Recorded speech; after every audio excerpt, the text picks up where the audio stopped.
에베소서의 말씀을 이제 정리할 때가 된 것 같아요. 다음 주면 이제 에베소서의 말씀을 이제 마지막으로 나누게 될 텐데, 오늘 이 5장의 말씀입니다. 에베소서 6장까지 되어 있다고 우리 얘기하고 있죠. 1장, 2장, 3장, 그리고 4장, 5장, 6장 두 부분으로 나눌 수가 있다. 1장, 2장, 3장은 우리가 믿음에 대해서, 알에 대해서 이야기하고 있다고 한다면 4장, 5장, 6장은 우리 그리스도인으로서 우리가 믿음을 가졌어요.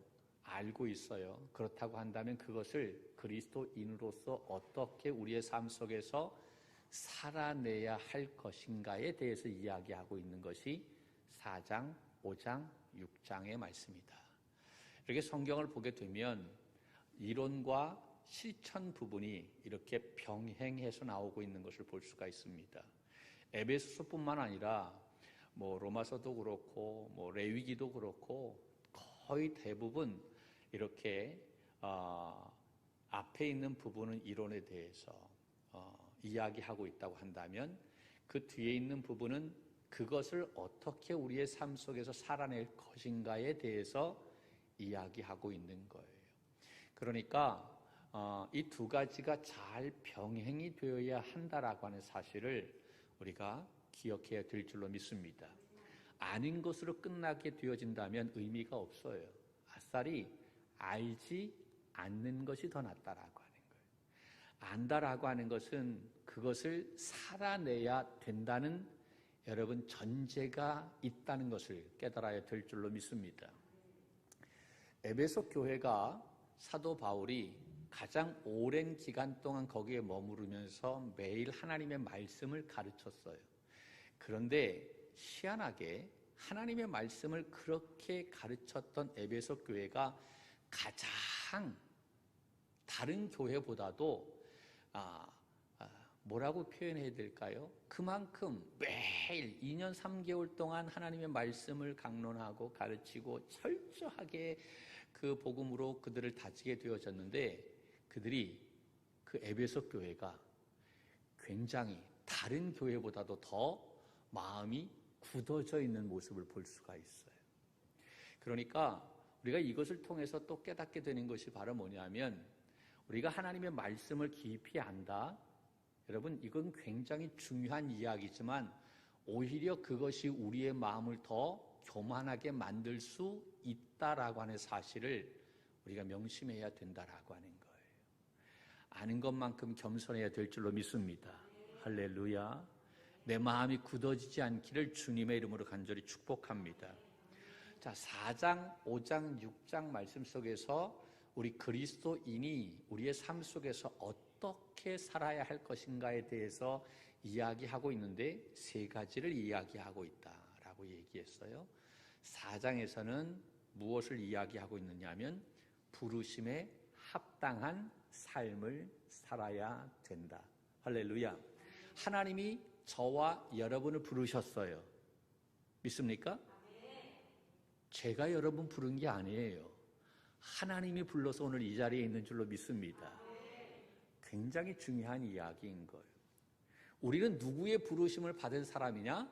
하나님의 부르심을 받은 사람이다. 아멘이시죠? 그 하나님의 부르심을 받은 사람답게 살아야 될 줄로 믿습니다. 거기에 합당한 삶이 되어야 한다. 그러면 그 하나님의 부르심이 합당한 삶이 바로 뭐냐? 그것은 하나됨이다 라고 하는 사실을 에베소서 4장 말씀에 이야기하고 있습니다. 하나님도 하나이요, 주도 하나이요, 성령도 하나이요, 믿음도 하나이요, 세례도 하나이요, 모든 것이 다 하나다. 하나님이 하나로 만들어 놓으셨다. 그러니까 우리가 이 하나됨을 심써 지키는 삶이 되어야 한다라고 하는 거예요. 이것을 위해서 우리를 불러주셨다라고 하는 것입니다. 할렐루야. 그러면 어떻게 우리가 이 하나를 만들어 갈 수 있을까? 그 하나됨의 방법에 대해서 5가지로 얘기하고 있다라고 얘기했죠. 첫 번째는 겸손, 두 번째는 온유, 세 번째는 오래 참음, 네 번째는 사랑, 다섯 번째는 용납. 이 다섯 가지의 방법을 통해서 하나됨을 만들어낼 수 있다. 그것이 4장에서의 말씀인 것입니다. 할렐루야. 자, 5장의 말씀을 우리가 나누게 되지요. 5장의 말씀은 두 번째로 얘기하고 있는 거예요. 그것이 바로 뭐냐? 우리 그리스도인으로서 어떻게 살아야 할 것인가? 어떻게 살아야 할 것이지요? 오늘 1절 말씀을 보면 같이 볼까요? 오늘 5장 1절의 말씀 시작. 그러므로 사랑받는 자녀같이 너희는 하나님을 본받는 자가 되고. 아멘. 누구를 본받는 자가 되고? 한 번 더, 누구를 본받는 자가 되고? 할렐루야. 그래요. 하나님을 본받는 자가 되고. 우리는 놀리지도 않아. 하나님을 본받는 삶이 되어야 한다라고 했는데도 그냥 수준이 높아서. 할렐루야. 제가 그렇게 이해해야 되겠죠? 우리 교회 수준이 높잖아요. 아멘이시죠? 예, 그래요. 우리 그리스도인으로서 우리가 어떻게 살아야 할 것인가? 하나님을 본받는 삶이 되어야 한다. 5장에서 얘기하고 있는 거예요. 자, 6장에서 다음 주에 얘기할 것 미리 스포를 하죠. 6장에서 얘기하는 것은 11절 이후에 나와 있는 말씀인데, 하나님의 전신갑주를 입으라라고 하는 이야기인 것입니다. 그러니까 4장, 5장, 6장에서 그리스도인들이 어떻게 살아야 할 것인가 세 가지를 얘기했다고 했어요. 하나는 바로 부르심이 합당한 삶을 살아라. 5장에서는 바로 누구를 본받는 삶이 되라? 하나님을 본받는 삶이 되자. 6장에서는 바로 하나님의 전신갑주를 입으라라고 하는 것. 이 하나님의 전신갑주를 입으라라고 하는 말씀을 나누다가 이 에베소서의 말씀을 지금 제가 쭉 나누게 되어졌던 거예요. 자, 오늘 두 번째 우리 하나님을 본받는 삶이 되자.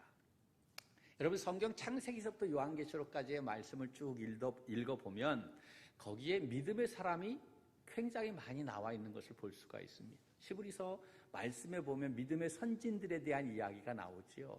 우리가 본받아야 할 사람들입니다.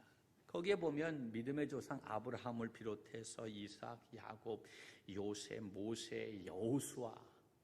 모세는 하나님과 대면했던 사람이에요. 온유한 사람이다라고 하나님이 인정을 했던 사람인 것입니다. 정말 너무나 훌륭하지요. 그 이스라엘 민족, 그 200만이 넘는 그 민족을 가나안으로 인도하기 위해서 얼마나 애를 썼던 그러한 사람입니까? 자기 생명을 걸었던 사람이지.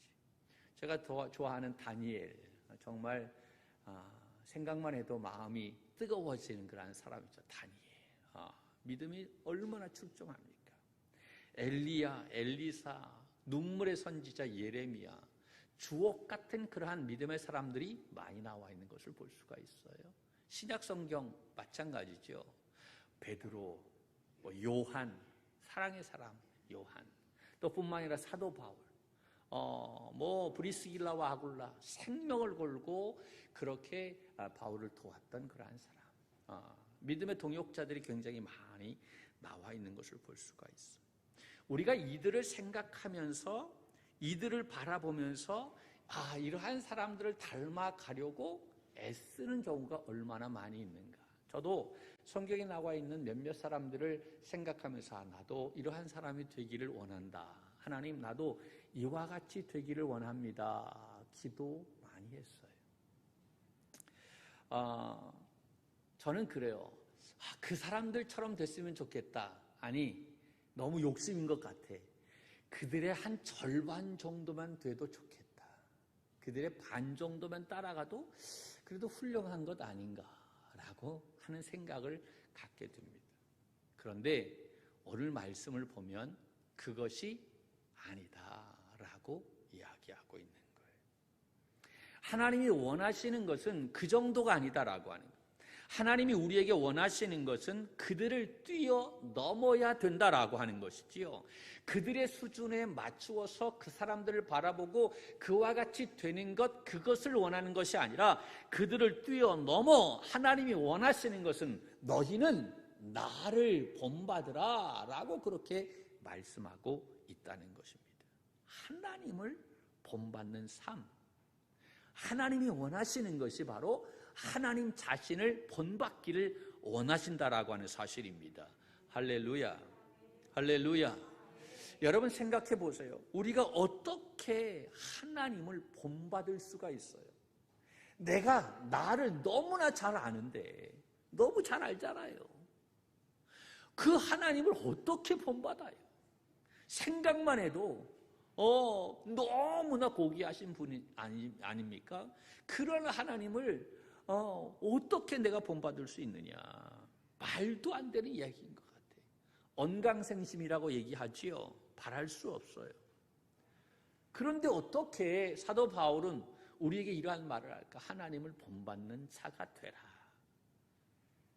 여러분, 하나님께서 우리에게 원하시는 것은 아브라함의 믿음을 갖는 것이 아니다라고 하는, 다니엘의 그 영적인 수준이 아니다라고 하는, 바울의 그 열정, 그것이 아니다라고 하는 것.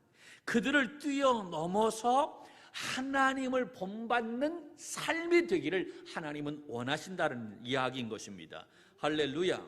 그것이 하나님께서 우리를 부르신 목적 가운데 하나다라고 하는 사실을 깨달아야 할 줄로 믿습니다.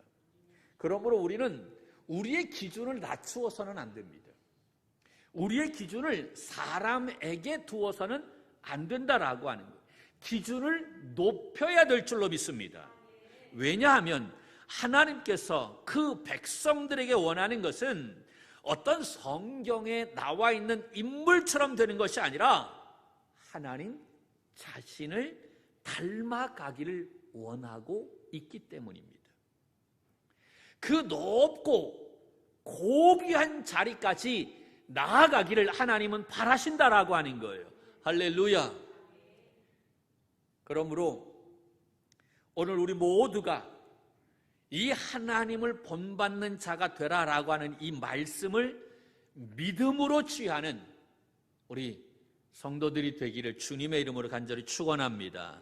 할렐루야.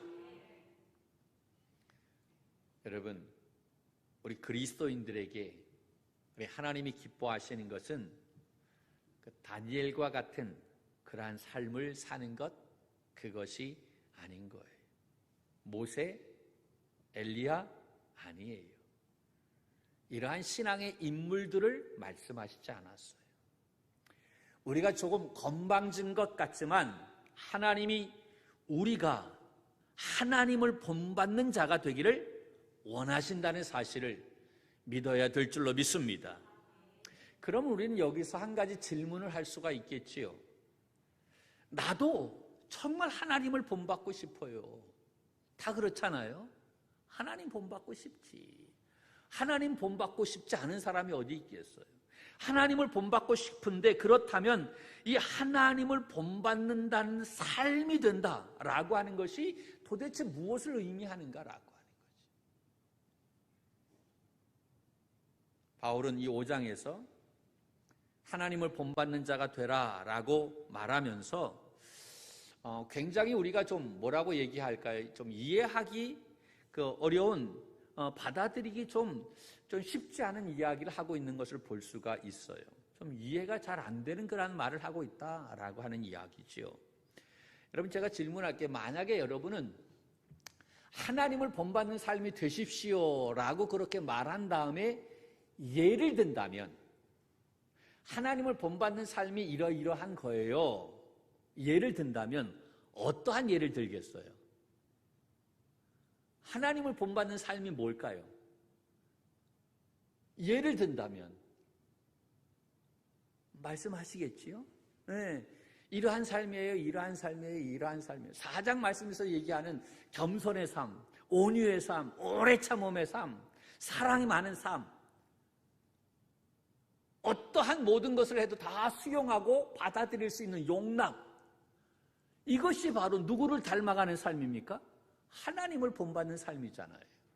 우리는 당연히 그 하나님의 성품, 예수님의 인격, 그것을 예로 들어서 이것이 바로 하나님을 본받는 삶입니다 라고 이야기하지 않을까요?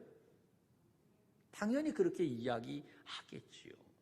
저도 그렇게 이야기할 거예요. 이것이 하나님을 본받는 삶입니다. 그러니까 우리도 사랑하십시다. 용서하십시다. 십자가 지십시다. 할렐루야. 이렇게 이야기할 거예요.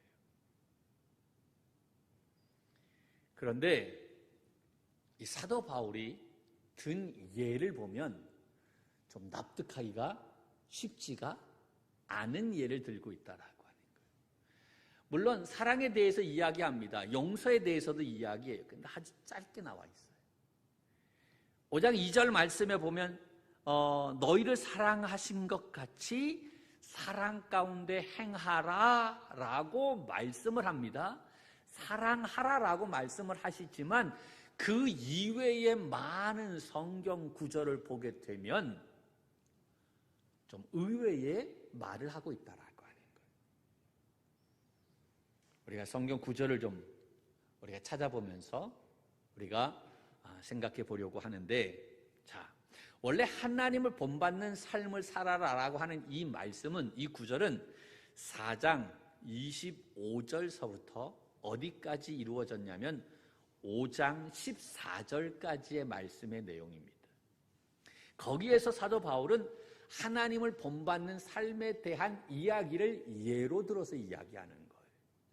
자, 우리가 한번 성경을 볼 테니까 여러분들이 잘 읽어보시고 생각해 보세요. 공통점이 무엇인지. 자, 25절입니다. 4장 25절. 찾으셨죠? 화면에도 나와 있는데 같이 보죠. 시작. 그런즉 거짓을 버리고 각각 그 이웃과 더불어 참된 것을 말하라. 이는 우리가 서로 지체가 됨이라. 29절 시작. 무릇 더러운 말은 너희 입 밖에도 내지 말고 오직 덕을 세우는데 소용되는 대로 선한 말을 하여 듣는 자들에게 은혜를 끼치게 하라. 31절 시작. 너희 모든 악독과 노함과 분냄과 떠드는 것과 비방하는 것을 모든 악의와 함께 버리고. 아멘. 그리고 3절 4절 5장 시작. 음행과 온갖 더러운 것과 탐욕은 너희 중에서 그 이름조차도 부르지 말라.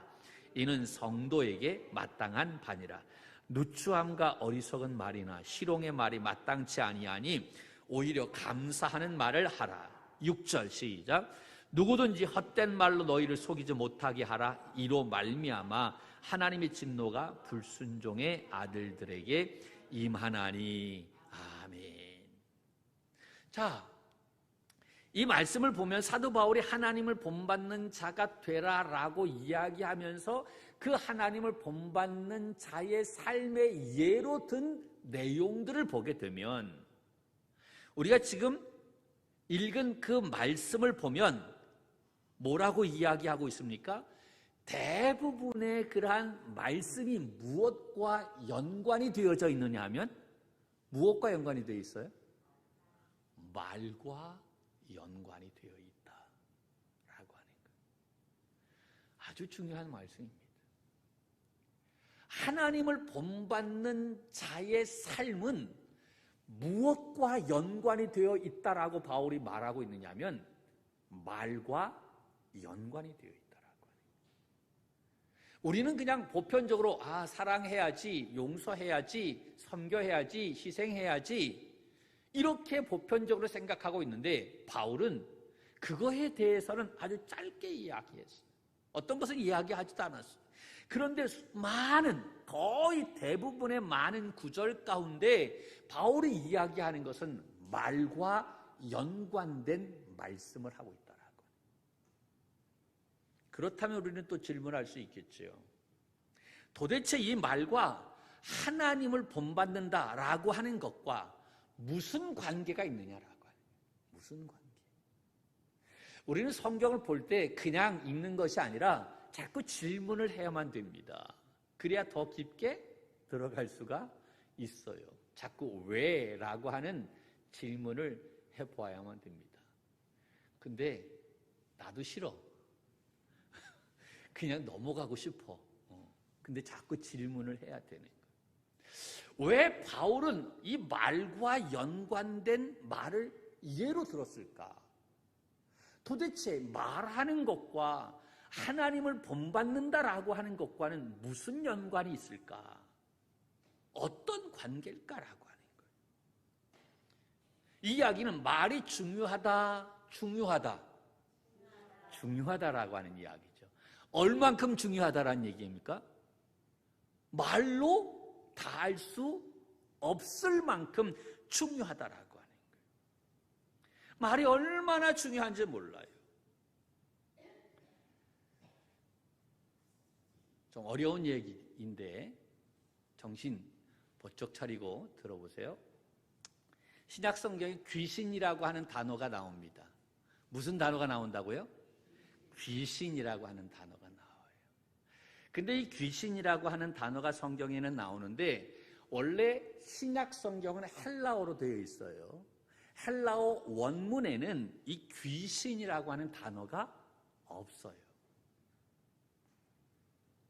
이 귀신으로 번역되어진 이 헬라어는 대부분 어떻게 번역이 되어졌느냐 하면 더러운 영으로 번역이 되어 있습니다. 뭐라고 번역이 되어 있다고요? 더러운 영. 그러니까 더러운 영 하면 이건 뭐다? 귀신이다라고 하는, 이것을 귀신으로 번역을 했다는 거예요. 그래서 좀 어렵지만 이 귀신은 복수로 되어 있어요. 그러니까 하나가 아니죠. 귀신은 여럿이다라고 하는 거예요. 근데 마귀는 단수로 되어 있어요. 딱 하나인 거예요. 그러니까 마귀의 졸개가 귀신인 거예요. 이해가 되시죠? 네. 이해가 안 돼도 그냥 갑니다. 할렐루야. 네, 그래요. 자, 신약 성경에 보면 마귀라고 한 단어가 나와 있어요? 나와 있어요? 나와 있어요. 여러분, 마귀나 사탄이나 같은 의미인 거예요. 그러니까 사탄은 시브리어 음역입니다. 시브리어는 구약에 그러한 성경으로 되어 있다라고 하는 것이요. 구약 성경 보면 사탄으로 되어 있어요. 그 사탄은 대적자라고 하는 거죠. 하나님을 대적한 존재다. 그래서 천사가 하나님을 대적하다 쫓겨났잖아요. 그래서 사탄이 되어진 거예요. 그 사탄의 졸개가 귀신들인 거예요. 이것이 이 사탄을 헬라어로 번역하게 될 때에 그것을 무엇으로 번역했냐면 마귀로 번역했다라고 하는 거예요. 이해가 되시죠? 안 돼도 뭐 할 수 없고 마귀로 번역됐는데 이 마귀라고 하는 헬라어 단어가 바로 뭐냐면 디아볼로스라고 하는 거예요. 디아볼로스라고 하는 단어인데 이 디아볼로스라고 하는 헬라어 사전을 찾아보면 아주 중요한 4가지의 의미가 담겨져 있다라고 하는 거예요. 마귀, 그 단어가 디아볼로스. 디아볼로스라고 하는 그 단어의 의미가 4가지, 중요한 게. 하나는 거짓말하는 자. 두 번째는 속이는 자. 세 번째는 이간질하는 자. 네 번째는 근거 없는 말로 중상모략하는 자. 이 디아볼로스가 아주 중요한 4가지의 의미를 담고 있다. 이게 마귀의 짓이다라고 하는 거예요. 자, 그런데 이 4가지 의미가 다 무엇과 연관이 되어 있어요? 예? 다시 잘 들으셔야 돼요.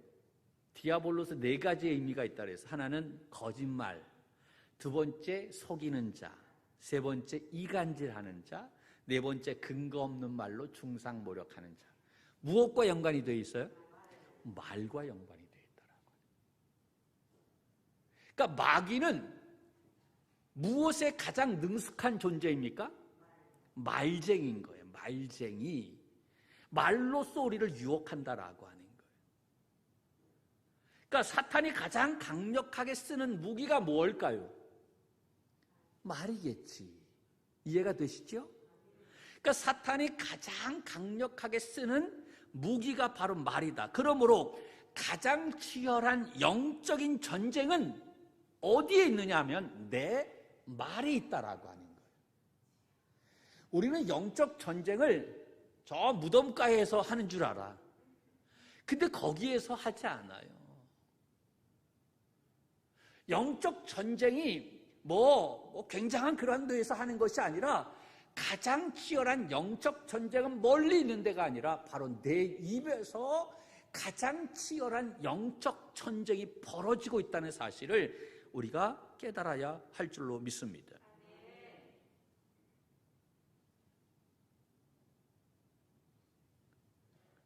그런데 우리는 어때요?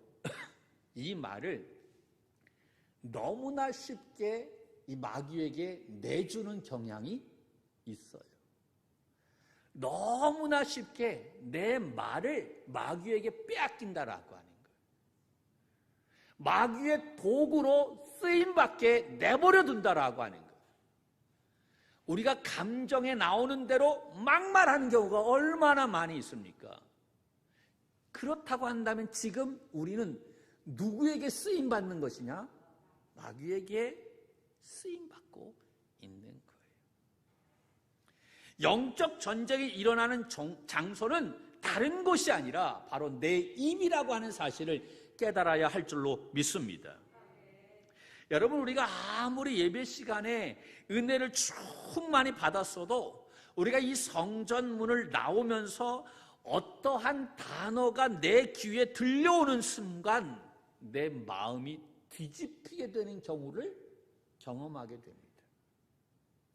내가 받았던 모든 은혜가 다 쏟아지고 분노가 치밀러 오릅니다. 말이라고 하는 것이 그래요. 말이라고 하는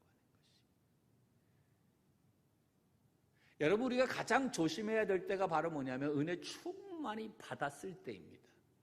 그리고 난 다음에 제일 먼저 오는 것이 마귀의 유혹인데, 무엇을 통해서 오게 되냐면 다른 것보다도 말을 통해서 온다라고 하는 사실을 명심해야만 됩니다.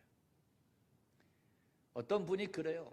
우리는 주차장이 그렇게 차가 많이 오지는 않지만 간혹가다 이렇게 겹겹이 되잖아요. 예배 마치고 딱 들어갈 때 딱 나가야 되는데 서 있어. 빨리 빼야 되잖아. 안 빼. 승질이 나. 그래서 야, 누구야, 왜 안 빼? 소리를 버럭 지르게 되지요. 주차장에서 모든 받았던 은혜를 다 쏟아버리게 되어진다라고 하는 거죠. 여러분, 그때 분노가 치밀을 때 내가 어떤 말을 하느냐 굉장히 중요하다라고 하는 사실입니다. 그래서 야고보서 3장 말씀에 보면 이 말이 얼마나 중요한지를 이야기하고 있는 거예요.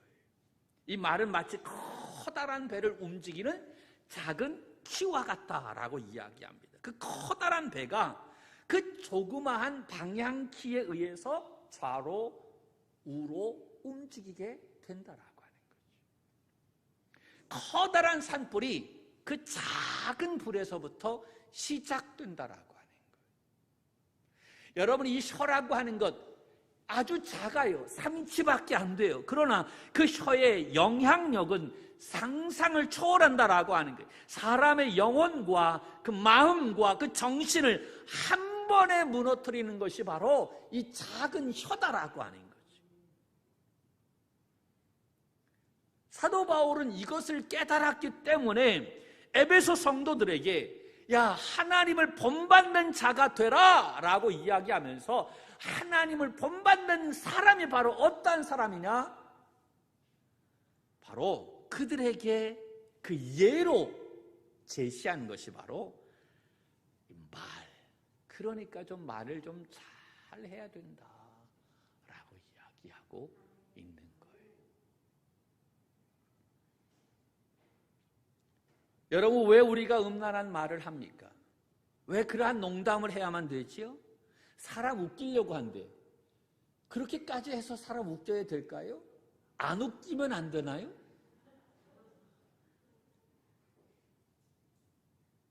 왜 있지도 않은 거짓말을 해야 합니까? 왜 이간질 해야 되지요? 이 모든 것을 멈추어야만 됩니다. 오늘 집사람 안 나왔으니까 영상으로 보는구나. 할렐루야. 여러분 사랑합니다. 예, 그래요. 우리 집사람이 저한테 그러한 말을 할 때가 있어요. 쓸데없는 말을 하지 마세요. 예, 쓸데없는 말 하지 말라고 그렇게 얘기해요. 제가 쓸데없는 말 하는 사람 같아요? 예, 종종 쓸데없는 말을 할 때도 있어요. 그런데 오늘 말씀을 생각해 보니까 이것도 문제구나. 그래요.